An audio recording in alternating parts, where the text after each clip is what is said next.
Anong kailangan mo? Ba't narito ka? Dahil sa isang mission, Ben, alam ko ikaw lang makakagawa.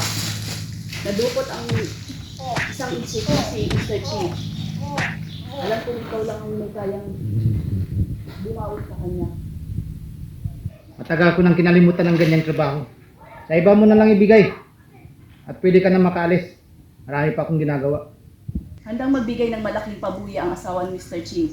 Mailigtas lang ang asawa niya sa mga maskaragang. Maganda ka ng 20 milyon sa alaga ng buhay niya. At huwag kang magsusumbong sa pulis. At kung nalaman namin nagsumbong ka sa pulis, pupugutan namin ng ulo ang iyong mahal. Inuulit ko. Ayoko na ng ganyang gulo. Sa iba mo na lang ibigay. Tahimik na yung buhay ko. Tagal na ako na nahimik dito sa probinsya. At ayoko nang magkagulo pa. Bigay mo na lang sa iba. At pwede ka na makaalis. Inaabala mo yung araw ko. Kahit sabihin ko sa'yo na pwede itong makapagpabago sa buhay mo at makita mo ulit ang anak mo, Anong alam mo sa anak ko? may source ako na buhay pa ang anak mo. At alam niya kung saan matatagpuan.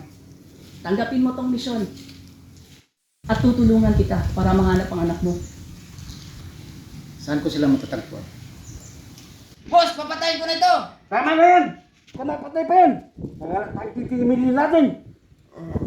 Kung gusto mong marinig ang kanyang boses, nandito siya sa amin.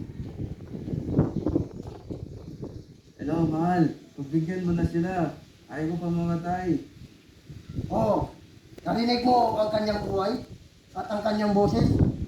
Huwag mong patagalin ang aming inihingi sa iyo. Kung hindi, papatayin namin siya.